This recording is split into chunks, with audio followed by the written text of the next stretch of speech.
بسم اللہ الرحمن الرحیم۔ خلاصۃ النحو کا سبق سماعت فرمائیں۔ اصطلاحات یعنی خاص الفاظ جن کا یوز جو ہے اس علم کے اندر ہوگا، تو وہ یہاں پر بتا رہے ہیں۔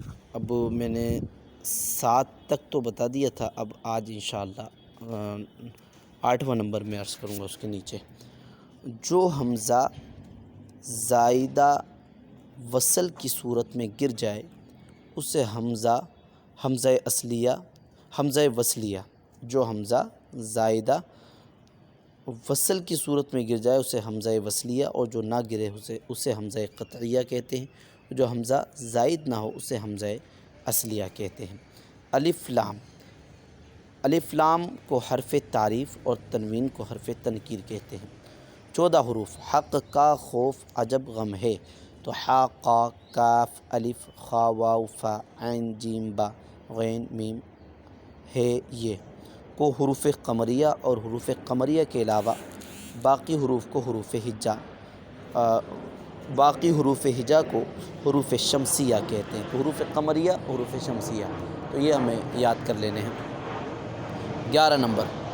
جب ایسے لفظ پر الف لام داخل ہو جس کا پہلا حرف شمسی ہو تو الف لام کے لام کو حرف شمسی میں مدغم کر کے پڑھیں گے، یعنی لام کا تلفظ نہیں کریں گے۔ مطلب یہ ہے کہ لکھنے میں آئے گا لیکن پڑھنے میں نہیں آئے گا۔ جیسے الشمس میں دیکھیں الف اور لام لکھا ہوا ہے، لیکن یہاں پر صرف حمزے کا تلفظ ہو رہا ہے اور اس کے بعد میں لام کو شین میں ملا دیا گیا۔ لام صرف لکھنے میں آیا، پڑھنے میں نہیں آیا، بلکہ ڈائریکٹ جو ہم نے شین کو پڑھا۔ بہرحال اس سبق کو آپ سننے کے بعد میں جتنی بار ہو سکے آپ اپنے اعتبار سے کتاب میں پڑھیے گا۔ اب اس کا خلاصہ آپ سماعت فرمائیں۔ کل ہم نے جو سبق سنا تھا وہ میں رات میں نائٹ جامعہ میں عرض کر چکا ہوں، اب اس کے آگے عرض کرتا ہوں۔ جو حمزہ زائدہ وصل کی صورت میں گر جائے، پہلے یہ سمجھ لیں کہ وصل اور فصل کہتے کس کو ہیں۔ وصل کہتے ہیں ملا کر پڑھنے کو، فصل کہتے ہیں سانس توڑ کر، یعنی ملا کر نہیں پڑھنا ہے، اس کو رک کر پڑھنا ہے، سانس توڑ کر پڑھنا ہے۔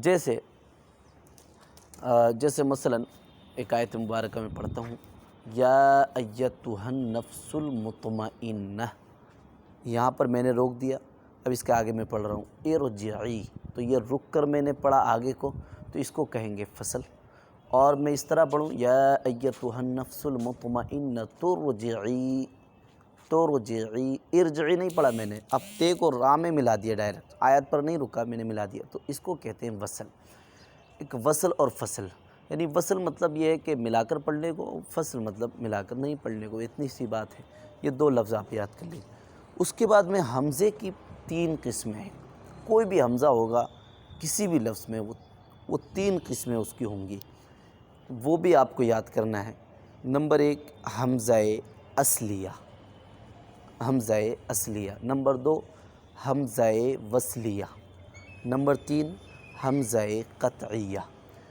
حمزہ اصلیہ کس کو کہتے ہیں؟ تو اس کو ابھی فقط اتنا سمجھ لیں آپ کہ جیسے امرن لفظ ہے، امرن کا مطلب ہوتا ہے حکم، معاملہ، امرن، تو امرن میں دیکھیں آ حمزہ میم زبر ام، یہاں پر جو یہ حمزہ ہے اس کو کہیں گے حمزہ اصلیہ۔ ابھی صرف اتنا سمجھ لیں، جو شروع میں مطلب یہ ہے کہ 3 لفظ ہوں، کسی لفظ میں 3 حرف ہوں اور 3 حرف میں کسی جگہ حمزہ ہو، جیسے سألہ کا مطلب یہ ہے کہ اس نے سوال کیا، ٹھیک ہے۔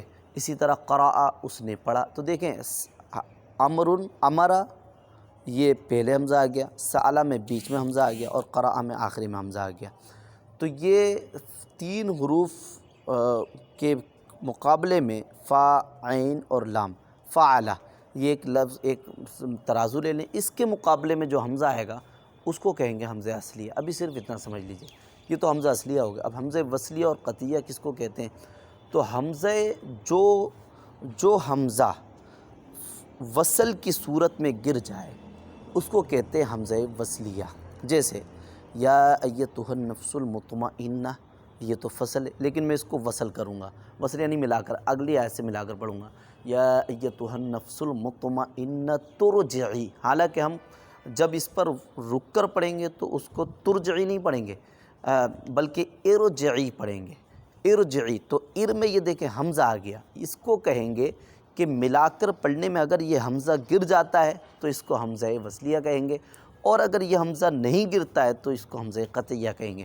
تو یہ تو ملا کر ہم پڑھ رہے ہیں تو یہ حمزہ گر رہا ہے تو یہ حمزہ وصلیہ۔ اب حمزہ قطعیہ جیسا کہ یا ابراہیم، تو یا ابراہیم میں جو حمزہ ہے، ابراہیم میں جو حمزہ ہے، اس حمزے یعنی ایسا نہیں ہوگا یبراہم یبراہیم یبراہیم میں اس حمزے کو جو ہے گرا دوں اور اس کے بعد میں یا کو با میں ملا دوں، تو ایسا نہیں ہوگا۔ تو یہ جو ہے اب جو حمزہ ملا کر پڑھنے میں نہیں گرے اس کو حمزہ قطعیہ کہتے ہیں، اور جو حمزہ ملا کر یعنی وصل کرنے میں گر جائے اس کو حمزہ وصلیہ کہتے ہیں۔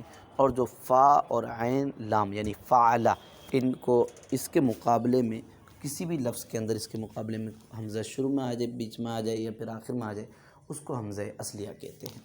اب اس کے بعد دیکھیں الف لام۔ الف لام کوئی بھی اسم ہوتا ہے، کوئی بھی لفظ ہوتا ہے، آپ اکثر دیکھیں گے، آپ نے پڑھا بھی ہوگا کہ معرفہ کی علامتوں میں سے ایک یعنی اسموں میں سے ایک یہ بھی ہے شروع میں الف لام کا ہونا۔ تو الف لام کو حرف تعریف کہتے ہیں۔ الف لام جو اسم کے شروع میں ہوتا ہے اس کو حرف تعریف کہتے ہیں۔ وجہ اس کی یہ ہے کہ چونکہ وہ جس اسم پر داخل ہو جاتا ہے اس کو معرفہ بنا دیتا ہے، تو اس لیے اس کو حرف تعریف کہتے ہیں۔ اور آپ اسموں میں دیکھتے ہوں گے آخر میں تنوین ہوتی ہے، تو یہ جو تنوین ہے نا اس کو حرف تنکیر کہتے ہیں۔ وجہ یہ ہے کہ یہ جس لفظ پر داخل ہو جائے اس کو نکرہ بنا دیتی ہے، اس لیے اس کو حرف تنکیر کہتے ہیں۔ یہ دو باتیں ہو گئیں۔ اس کے بعد دیکھیں 14 حروف، ح قاف، حق کا خوف عجب غم ہے، یہ آپ یاد کر لیجئے۔ اس کو حروف شمسیہ کہتے ہیں، ان کو جو ہے حروف قمریہ کہتے ہیں، اور ان کے علاوہ جتنے حروف ہیں ان کو حروف ہجہ کہتے ہیں۔ اب یہ جاننے سے فائدہ کیا ہوگا آپ کو؟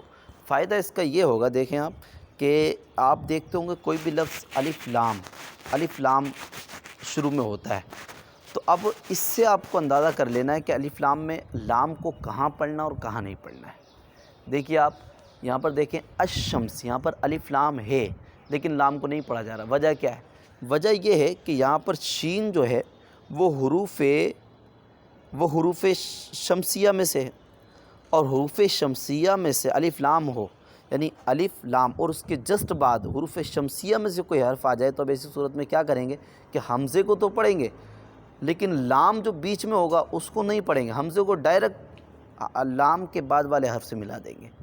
تو اب ایسی صورت میں جو لام ہے وہ لکھنے میں تو آئے گا لیکن پڑھنے میں نہیں آئے گا۔ اب اس کو کیسا اندازہ لگائیں گے کہ حروف الف لام کے بعد حروف شمسیہ ہوگا تو اب ایسی صورت میں لام کو نہیں پڑھیں گے، اور حروف قمریہ ہوں گے تو پڑھیں گے۔ جیسے الحمد میں دیکھیں الف لام پایا جا رہا ہے لیکن یہاں پر ایسا نہیں ہو رہا ہے کہ کوئی احمد لام کو ختم کر دیا اور حمزے کو ملا دیا، نہیں۔ اس کی وجہ کیا؟ اس کی وجہ یہ ہے کہ یہاں پر دیکھیں الف لام کے بعد میں جو حرف آ رہا ہے وہ حروف قمریہ میں سے آ رہا ہے۔ حروف قمریہ میں سے الف لام کے بعد حرف آئے تو ایسی صورت میں لام کو لکھا بھی جائے گا اور پڑھا بھی جائے گا، لیکن حروف شمسیہ میں سے کوئی حرف آ جائے الف لام کے بعد تو ایسی صورت میں لام لکھا تو جائے گا لیکن لام کو پڑھا نہیں جائے گا۔ تو یہ میں نے پورے سبق کا خلاصہ عرض کر دیا ہے، اس کو بار بار سنیں اور اس کو یاد کرنے کی کوشش فرمائیں۔